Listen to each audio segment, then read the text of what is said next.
was Juneteenth. I really didn't know anything about Juneteenth until I came to Anchorage, and that's the truth. And they took me to the Juneteenth celebration, and they registered me to vote because I'd never voted because I was Jehovah's Witness, and they don't vote. Yeah, 1982, June 19th, I was registered to vote, and I've been a super voter ever since.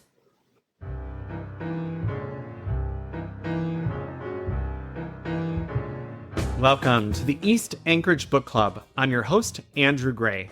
Today is Juneteenth, 2024, and I'm doing something different. I'm airing an interview I conducted with Senator Elvi Gray-Jackson in 2023 for a previous podcast I had called East Anchorage Matters. A month ago, on the last day of the legislative session, the Alaska State House and Senate passed Senator Gray-Jackson's bill making Juneteenth an official paid state holiday.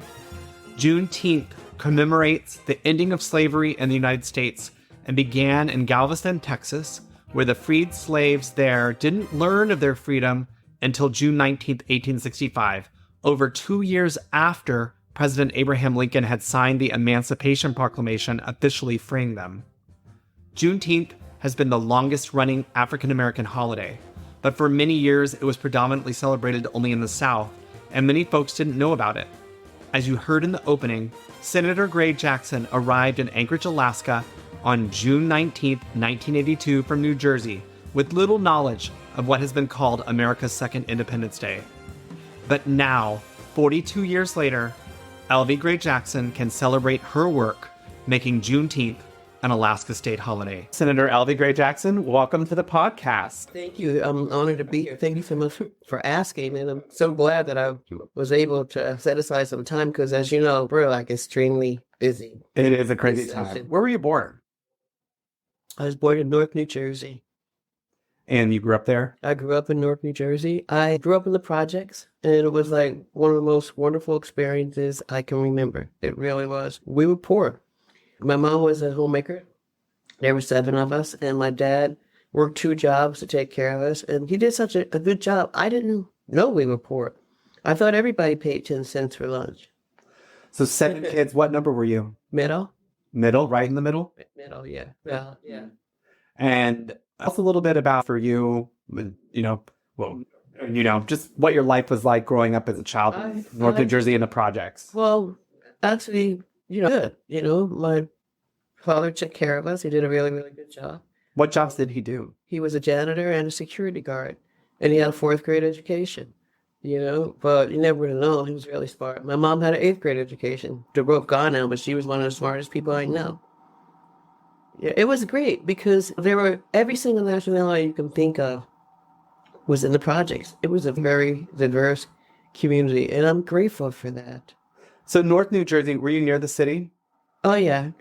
15, 20 miles from New York. Not far at all. And did you go to New York City? Often. I used to take the 118 bus to New York. And New York was really exciting for folks who lived in New Jersey. It really was because it was close, and it was just exciting. I guess you went there by yourself as a teenager, or? As a teenager, late teens, with friends and brothers and sisters. It was a big deal to go to New York. What would y'all do? We'd go to the village and hang out. We'd go see plays. It was so much fun. What happened after high school in New Jersey? Well, number one, I was raised Jehovah's Witness. My mom was Jehovah's Witness. My father wasn't. And it was up to us if we wanted to follow my mom. And I was the only one that did. Oh, so that's so interesting. So that's a blended family. Not a lot of people understand this because my parents had different religions as well. Yeah, my dad didn't have religion. Mom did. Yeah. He didn't have any religion. The basic question, how did your parents end up together? If your mom was like a devout Jehovah's Witness and your dad wasn't, how did they make that compromise? It's a long story. Wow. One that I really don't want to share. Roger, I understand. But anyway, my father was fine with my mom being religious. And I'm glad that she had that faith. I got baptized when I was 12 years old. And so the 6 other kids followed your dad? They didn't follow him. They just didn't do religion. Everybody tried a little bit, but I was the one who got baptized. And at 12 years old, I was what they call pioneer, spending like 75 hours a month preaching. And did you go door to door? Oh, yeah. With your mom? Yeah. I mean, in the faith, We meet in with a group and we talk about where we're gonna go, and then we go knocking on doors. Group two people. We have the group, and then there's two of us that go to the door. Interesting. Mm-hmm. You were Jehovah's Witness when you graduated from high school. But that's where that this came out. So Yeah, here's the deal. I was a witness through most of my school years. And then when I graduated from high school, I was still a Jehovah's Witness.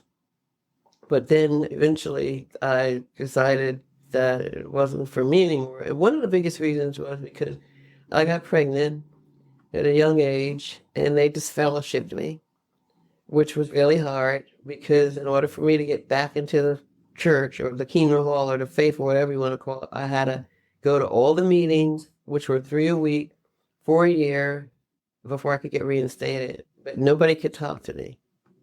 So you had to go to church, but no one could talk to you. Nobody could talk to me. And I did it. You didn't? I sure did for a year. And I can remember 3 times a week. 3 times a week. 3 different meetings. I went to them all for a whole year and I got reinstated, then I quit. Well, then I stopped going. Okay. So you were in New Jersey. You were a single mom? Yeah, but let me go back Okay. to school, okay? Because in high school, I was a self-taught seamstress. I sewed really well in the home economics class. I was so good that the home ed teachers used to use me as a tutor for other students. I finished my project really fast and go around and help everybody else. And folks were so impressed with my talent for sewing that when I graduated high school, they got together and gave me sort of a grant to go to the Fashion Institute of Technology. Wow. Which is where I went for 2 years. And I got to tell you, I thought I was going to be the next Coco, but I still do design when I have the time, mostly gowns. I design all my gowns, but I don't sew anymore. But anyway, I went for 2 years, and the reason why I quit, because I was still like a witness to some extent at that. I was still a witness at that point. And so you were a witness when you were at FIT. Yes. And the reason why I quit was because the witnesses predicted that the world was going to end. Mm-hmm. And I figured if the world's going to end, then why bother? And that sounds corny and kind of silly, but it's for honest to God's truth. Why I quit. But it's okay. Everything happens for a reason. Really does, because I can draw really well naturally anyway. But I learned a lot, and I can still design.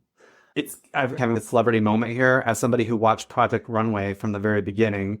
Now it's an old show, but the first, 10 seasons were at Fashion Institute of Technology in New York. I never watched it. I didn't know. Oh, cool. Yeah, so it's super. That show got so popular, and so I know exactly where it is. I know I could see the West 27. Yes, yeah. So that's really great. So you went there for 2 years. Yeah. At night, I worked during the day and went at night. And you had a baby then? No, not yet. That was before the baby. Before the baby. You went to those meetings for a year. You got reinstated, and then you quit. Then I stopped going. You stopped going. Yeah. And never went back. Not really. Yeah, there were some instances in Anchorage because of my son, but that's another story. Gotcha. How did you end up in Anchorage? I had a fire, and I got laid off, and I said, the message is clear. I need to relocate. You had a fire? Yeah. In my apartment. Okay. Yeah. In New York or No, New I lived Jersey? in New You Jersey. always in New Jersey. Yeah, I didn't live in New York. I always lived in New Jersey. But I lived in a really nice high-rise. I lived on the 22nd floor, and it was all glass windows. And anyway, long story short, I had a fire, and then I got laid off. I was working. My background is executive secretary in the early days, and I was working for Port Export Division, and I got laid off twice, and my boss saved me, saved my job 2 times. Third time, he couldn't save it.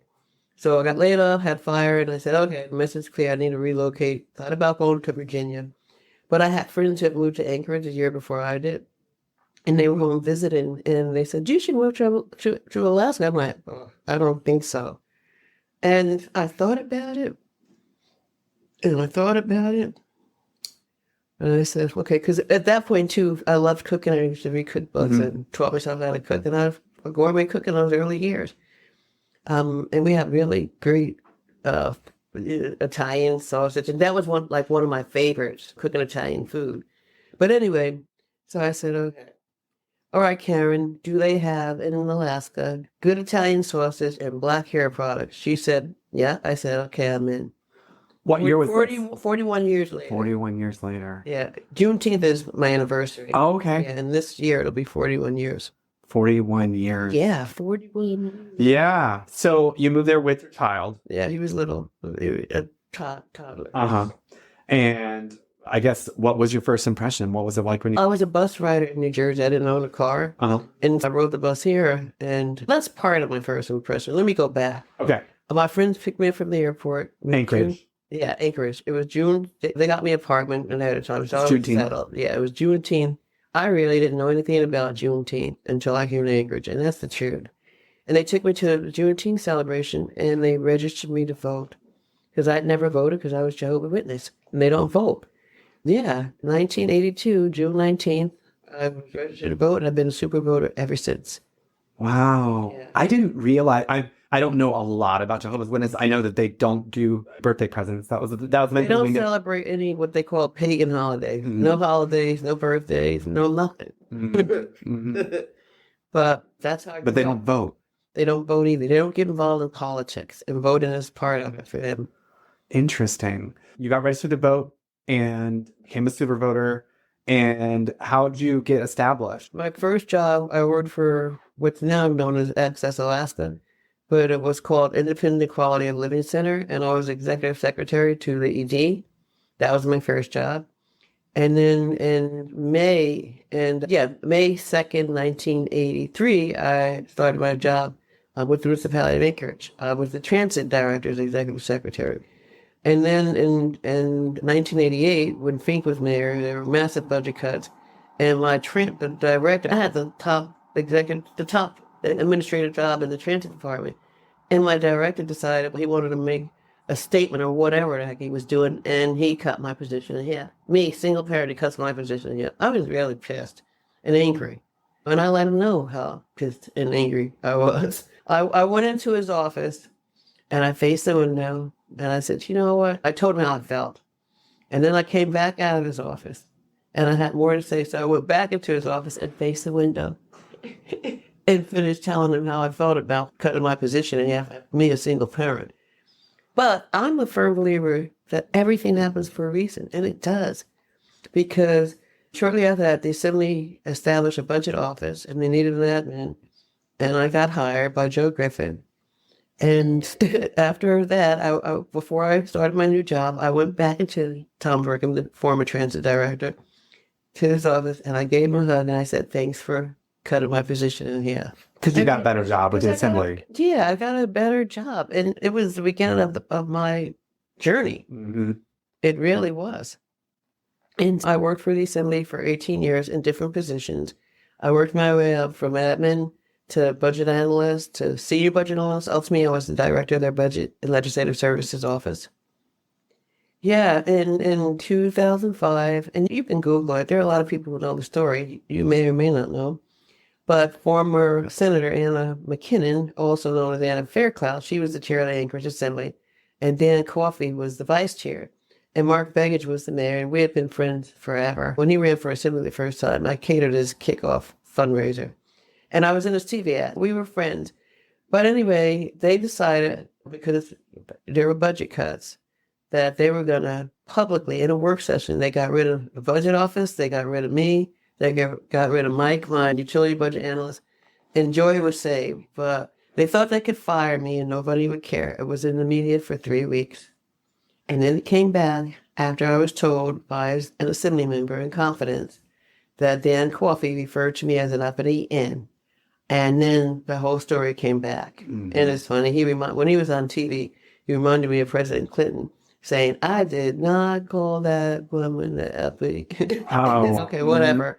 But anyway, again, that was not a fun situation, but I rose like a phoenix once again. Mm-hmm. I was grateful to Mayor Begich because he gave me a job working for Municipal Light and Power. I had to take a $10,000 pay cut, which affected my retirement, but that's okay. I moved on. Just sharing. But anyway, so I went to work for Municipal Light and Power, and it was a wonderful experience because I had the honor of putting together the Alaska Railroad Energy Authority. It no longer exists, but it was a joint action agency with Municipal Light and Power, True Electric, Golden Valley Electric, and I put that whole thing together. From setting up the office to the FERC off accounting codes, the whole 9 yards. And I'm so proud of that experience that I had. And then, lo and behold, in 2000, this was 2005. In 2007, Dan Coffey was running for re-election. And folks encouraged me to run. And I'm like, and then I thought about it. I worked for the Assembly for 18 years, 42 different members, worked with all their constituents. Folks knew me because I worked with their constituents. And I said, why not? And that was my first time running for office against a wealthy incumbent, and he only beat me by 366 votes. He was really nervous. That was 2006? 2007. 2007. Yeah. In 2008, I ran again. And Mike Gutierrez, who was my utility budget analyst who got fired too, he ran. We both won, and we ended up serving with the guy who fired us. Wow. Yeah, wow. Yeah. What was that like? For him, it was a wreck, I'm sure. For us, it was a poetic justice. It was great. Yeah. You know, that was the beginning of my elected political career, because I've been a public servant for a very long time. But that was the beginning of being elected and serving. And gosh, I love public service. It's just Who used to run against that one? in 2008, Dick Cheney. We were friends. I won't get into detail. Right. But we were friends, and then I ran against him, but we're friends. We became State friends. Yeah, and I helped him get reelected a couple of times. Because y'all were both representing Midtown. Yeah, and Dick and I we worked well together, really well together. When he was back, because Dick served 20 years in and out, but when he was back, he was chair at one point, and I was vice chair. And then I'll always thank him for encouraging me to run for chair my last term on the Assembly, because I really didn't want to. It didn't mean that much to me. I just wanted to serve. And I ran for chair, and I got elected unanimously, and it was wonderful serving. Besides, I made history twice. I was the second minority to ever serve on the Anchorage Assembly, not just African American, but minority period. And I was the first minority to serve as chair of the Assembly. So that was an honor for me. You ran against Dave Bronson for one of your... Was it? They ran against me. Ran against you, yes. It was my second term in 2011. And I'll never forget that. He came out of nowhere. I've always believed in equal rights for everyone. I've marched in the Pride Parade every single year since I've been in Anchorage. I always wanted to be right up front. They knew that, so they saved space for me right up front. And then one year, they picked me to be the Grand Marshal, and I was so excited. Ironically, I was the Grand Marshal for the 4th of July Parade, too. But anyway, I was the Grand Marshal for the Pride Parade, and I had this dress I'm wearing right now, and I was in this convertible, this leopard dress. I was in a convertible, waving with my banner on the whole 9 yards. And so the Bronson crew thought, let's do a TV ad with that whole picture. That'll take her down. And this is the first time that I threw myself in front of the camera. I threw myself in front of the camera because I had something to say. And what I said was, I believe in equal rights for everyone, and that means everyone. And if my constituents don't want to vote for me because of that, I'm okay with that. I won with 60% of the vote. That's a lot. Mayor Bronson. So I want to go back just a little bit, if it's okay. You said your parents have passed away, but was your mom disappointed that you left the Jehovah's Witness? Yeah, I went through a difficult time with her because when you're not involved, she felt that she couldn't talk to me anymore. When you're disfellowshipped, that's when they can't talk to you. And when you were disfellowshipped, she obeyed the disfellowship? Oh, yeah. It was hard because I was still living at home. But it was okay. Not okay. She didn't take it to the extreme. By no means. But throughout the years when I was no longer involved and reinstated, she was constantly going back and forth saying, "What can have anything to do with you? What I can." It's interesting. It is interesting. I'm curious because your dad wasn't a Jehovah's Witness. So it's almost because you had been and then had been disfellowshipped that there's a bigger rift between the two of you than between somebody who's not a Jehovah's Witness. My mom? Yeah. Oh, absolutely. Yeah, absolutely. Because folks who are Jehovah's Witnesses, they're trying to convert them. Your brothers and sisters that weren't Jehovah's Witness, she had no problem. She could get along with them fine during this period. Or Yeah. it was so. And we got along. She just wanted me to come back, and I understood it. Did you eventually come to an understanding, work it out, have a relationship? Oh, yeah. Yeah. Yeah. We did. Throughout the years, it was touch and go, but I loved my mom a lot. And I'm glad she had that religion. That was all she had, frankly. Raising kids, that was what she had. I'm glad she had it. So back to Anchorage, Dave Bronson ran against you, lost handily. You continued to serve on the assembly. You did your full Yeah, until I termed out. Mm-hmm. And then tell us about getting to the Senate. Okay, in 2017, I turned out, and I'll never forget my farewell speech that I wrote. I was so emotional I couldn't deliver it, so I asked the clerk to deliver it for me. It was very emotional. And then after that, folks were saying to me, "What are you going to do? Are you going to Juneau?" I'm like, "No, I don't want to go to Juneau." "What are you going to do? Why don't you want to go to Juneau?" I said, "Number one, I don't want to go to Juneau. Number two, I'd have to run against my friends, Harriet, Berta, or Andy, and I would never do that." Excuse me. Plus, I don't want to go to Juneau. What are you going to do? The people were pressuring me. So I finally said, okay, here's what I'm going to do. I'm going to watch The View at 9 o'clock, The Price is Right at 10, and Wendy at 11. That's what I'm going to do. And that's what I did for several months. I just took it easy. And then out of nowhere, Berta decided she was going to retire after 14 years, and the message was clear to me. I know for a fact, and I didn't know it in the beginning, but I know for a fact that I'm here in Anchorage for a reason, and that reason is to serve.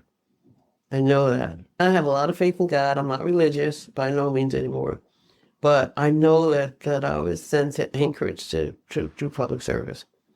And it's interesting because being a witness, be knocking on doors, was training for me to run for office, because that's what we do, knock on doors. 100%. As somebody who never knocked on doors, knocking on doors is so hard for me. And it was so easy for me. And I attribute to the fact that being a Jehovah's Witness at 12 and knocking on doors, I knew how to handle the person who opened the door, whether they were nice to me or not nice to me. Has Juneau been what you expected? Oh, I used to come to Juneau when I was on the assembly to meet with legislators, and I couldn't wait to go home. But it worked out wonderfully. It's another reason why I know this is my calling. This was somewhere where I'm a homebody, but it worked out wonderfully. I love Juneau. I don't want to live here, but it's working out great. I have a nice apartment that I've had for 4 sessions now. I'm very comfortable. I was wise enough to always book my flights back home ahead of time, so that it's only 10,000 miles round trip. And I've done it, this is the 5th year I'm doing that. So I go home on Friday nights, check on things, and sometimes meet with constituents, but I'm on all the time. I do my own emails, so I'm on all the time. And then I come back Sunday night, and so it's working really great. Did your son stay in Alaska? No, he never liked it. He didn't? No. For when he graduated high school, his high school graduation gift was a trip back to New Jersey. So he's back in New Jersey? No, he's in Atlanta now. Yeah, he's a Jehovah's Witness now. Oh. Yeah, he made a decision to be in the faith, and I'm really happy for him. He's an elder in the congregation. And it's interesting because witnesses don't get paid like other ministers at all. It's all voluntary. Yeah. We're at the end of our time. What I usually ask people as a last question is if there's a book that you want to recommend to listeners. I just love Michelle Obama. And I think a lot of folks know that in 2015, I had the honor of introducing her at an event. And if folks want to see that, they can go to my personal Facebook page, because the whole thing is there. That was an experience that I will never forget. And I read that book, and I'm in the process of reading all of her books, and Obama's too. Thank you so much, Senator Gray-Jackson, for being on the podcast today. It was an honor to speak with you. Thank you for having me. I wish we had more time. I have a lot more I'd like to say, but maybe we'll do it again. Thank you, listeners. If you like what you heard, please subscribe, rate, and review us. To contact me, email rep.andrew.gray@akleg.gov or call 907-269-0123.